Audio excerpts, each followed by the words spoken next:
Your Excellencies, my brothers, governors of the various states in the Southeast, the chairman of the occasion, please permit me to adopt the already established protocol for want of time. The day is fast spent. I would also toe the line of my brother from Anambra. I will not read my formal speech, which I prepared because I was billed to actually speak at 11:35. And as you know, I'm also hosting another event in ENUGU State, so I must hurry to meet up with that event. I am truly delighted to be at this summit, holding at a critical time for us as a people, bound in common history and cultural heritage. But before I proceed, let me, as a co-host, also join my brothers in bidding you all welcome to this August occasion.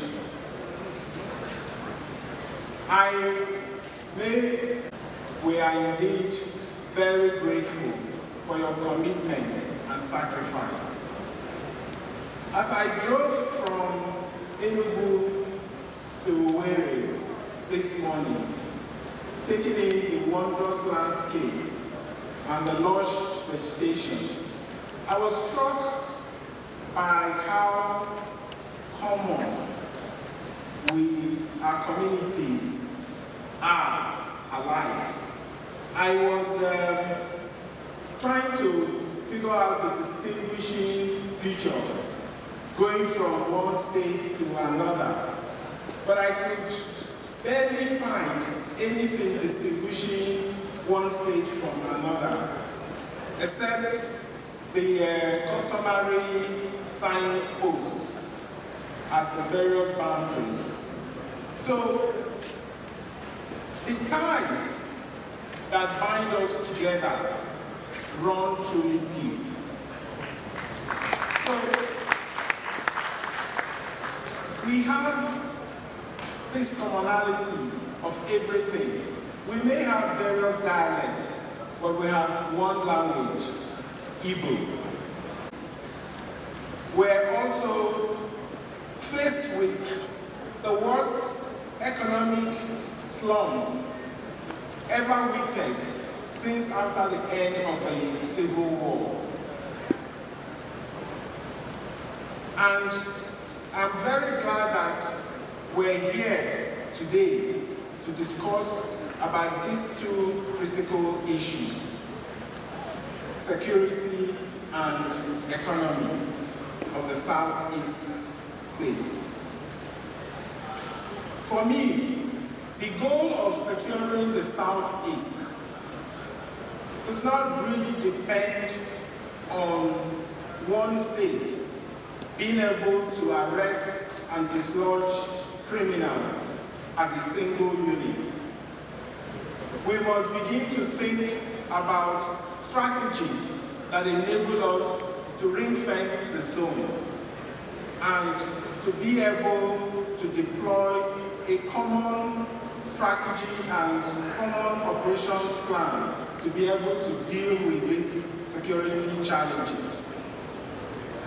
And in doing so, we also have to begin to think about how do we, the people of the Southeast, the governors of the Southeast, how do we meet regularly with the security agencies? How do we ensure that the inter-security agencies are able to share intelligence and that there is no undue restriction? Because sharing of such intelligence is what you require to fight a cross-boundary criminality.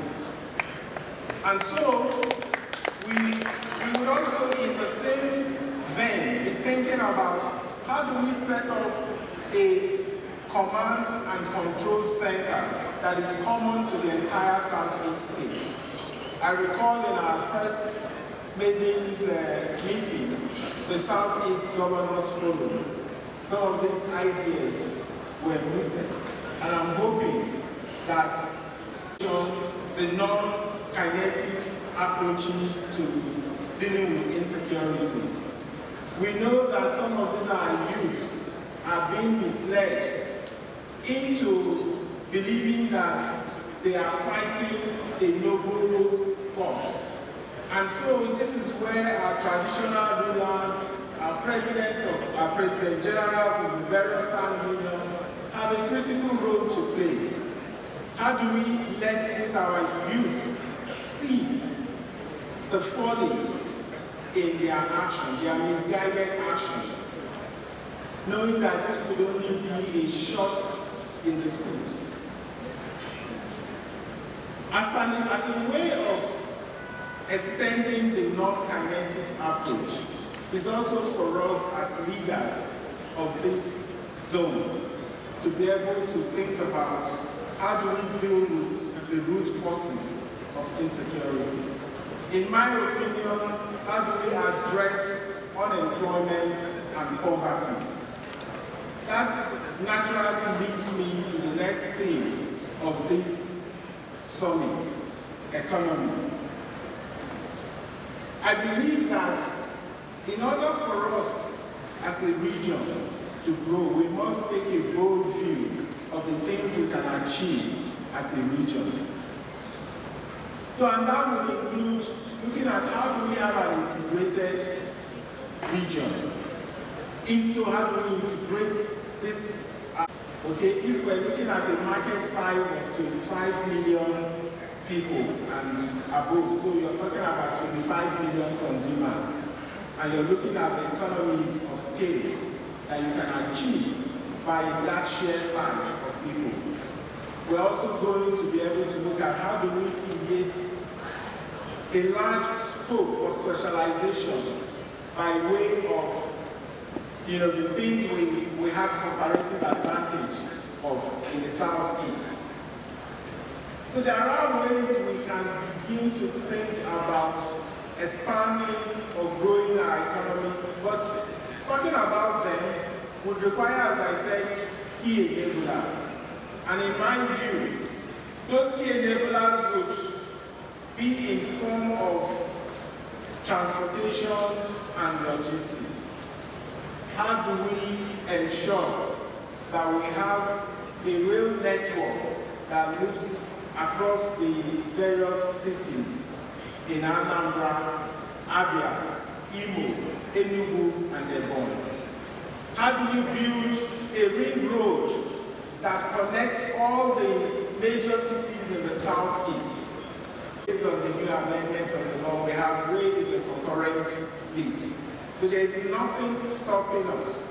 So if we pick one or two projects from this summit that we can say, look, we're going to, as a people of Southeast, make sure that we implement, we execute, and we know that it's going to have a huge spillover effect. Of course, the challenge would be, if we believe in it, what would be the various sources of fund? How do we fund it? That again brings me to this philosophy of Akuruno. We can be thinking about different models of funding. We have the crowdfunding model.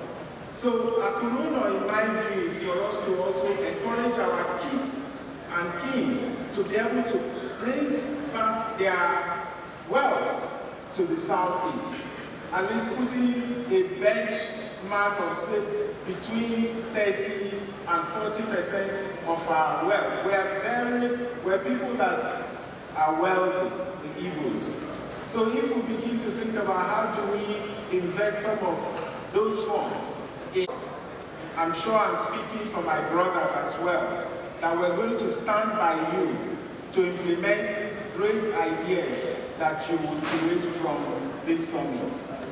So once again, I want to thank the organizers of this summit, and I wish you a fruitful celebration. Thank you.